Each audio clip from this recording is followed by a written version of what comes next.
right, 4-2, graphing rational functions. So I'm going to discuss this in a solving type way, and I'm also going to talk about this in a Desmos way, which I think that you will enjoy more. Okay? So, make sure to, if you didn't get Hoy-Vux down in the last video, make sure that you do in this one. If you've already got it down, you don't have to write it twice. You do want to know what a vertical asymptote is and a horizontal. So maybe pause the video and make sure to get all of this down so that you have it to look at later. Okay, moving right along. For the example 2 asks, what are the vertical and horizontal asymptotes of the graph? If we do it by hand, we have to set this denominator here equal to 0, which then means we have to remember how to factor. And I know some of us do not, but I'll go through that quickly and then I will show you the calculator way. So hang with me. We ask ourselves what two numbers multiply to get -8 and add to get -2.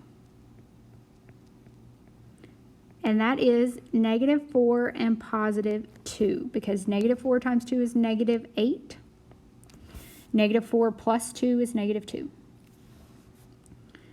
So that means that I would set each one of these equal to 0 and solve.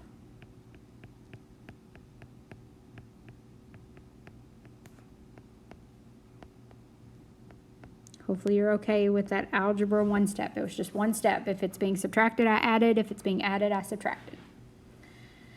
So these are my vertical, because remember vertical is x equal, asymptote. The horizontal asymptotes depend on your degrees, your highest exponent. So my highest exponent for the top is 2. My highest exponent for the bottom is also 2. So out of these 3 situations, this is the one where they are equal.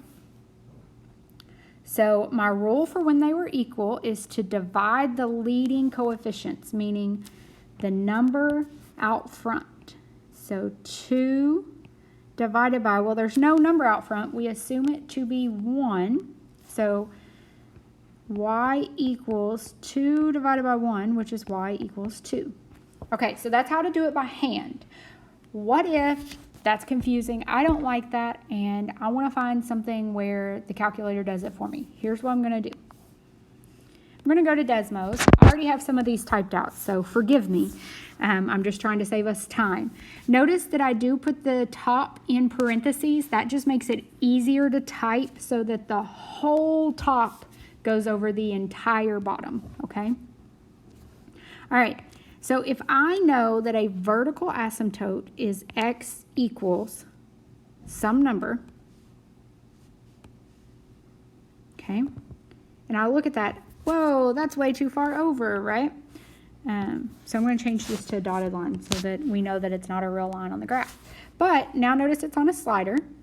I can move it over until it looks like, you know what, right there, it's not touching anything. That must be one of my vertical asymptotes. Let's do that again. So x equals a number. I'm going to change it to a dashed line again. You don't have to. I just like to because it shows the difference. Okay, I'm going to slide that until it looks like, you know what, it gets real close right there, but that looks like it's pretty close to dead center. So when I say dead center, it's like it's getting closer to that line, but it's not really touching. And it looks like it's touching, but if you zoom in real close, you see how they're not really touching, even though it kind of looks like it. So that helps us see that these are our 2 vertical asymptotes. If you recall, that's what you wrote down already on your notes. Those are the same numbers. If I want to do horizontal asymptote, it's the exact same way. I pick a number, so maybe I start at 0. If you're filling up to it, make it a dashed line. All right, so this one, where does it seem to be dead center the graph? Well, that looks like there. So look at your top black line here. So if you don't like the color of this graph, you can always, change it. Here it is. So if I don't like that it's the black graph, I can make it the orange graph. So if I'm looking at the orange graph here, okay, I see that all of my lines here are close to, but not exactly it. So this would be my recommendation for those of you that hate factoring or hate remembering rules. Don't worry, I kind of do too. So graphing makes this much easier, okay? So I'm not gonna go over B in the video, but it works the same way. So I can move this over. This one actually looked pretty good where it was. This one looks like it should go down a little bit to maybe somewhere right there. Okay, so there's some ideas. And we are going to keep on rolling. And I will give you a hint that the actual horizontal asymptote is 1/3, so that's why we were close but not exactly on it. Okay, if we just want to graph, again, we use Desmos and find some nice points. So Desmos, I'm going to close out this folder.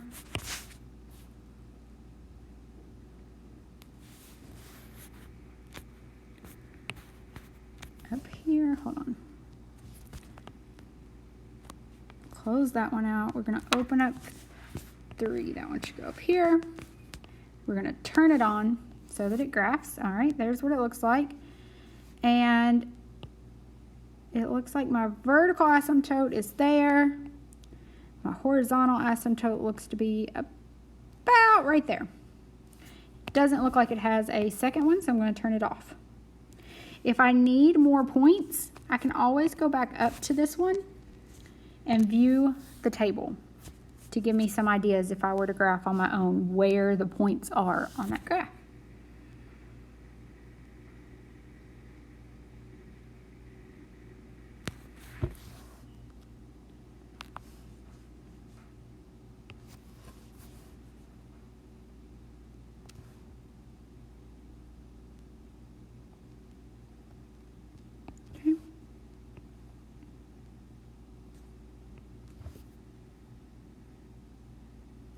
And that was not exactly it. So you can go back and forth and draw as you need. So maybe pause your video right here and start it back up once it is drawn more to scale. All right, so mine's a little more to scale, but still not perfect, but that's okay. What if we wanted to use it for a real world problem? So something where we have removing a pollutant is modeled, and by this function right here, what percent of the pollutant can be removed by 50 million? Again, to save us some time, I have already typed it in here. What you also notice is I typed in y equals 50. So let me turn off some of these. Why would I do that? Because I want to know where do they intersect, because that's my answer. So if I round that x value, it's approximately 94%. So what looked like a super hard problem was just graphing. So if you take notes, you graph, and then graph y equals 50, and we find x value of the intersection. Easy enough. Okay.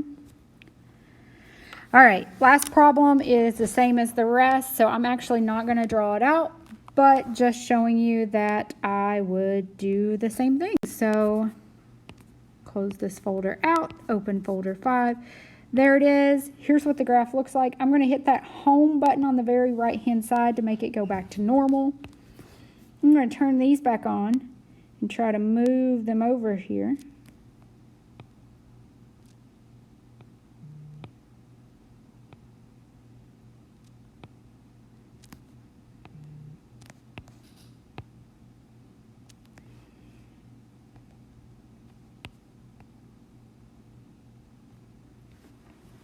to be something like this.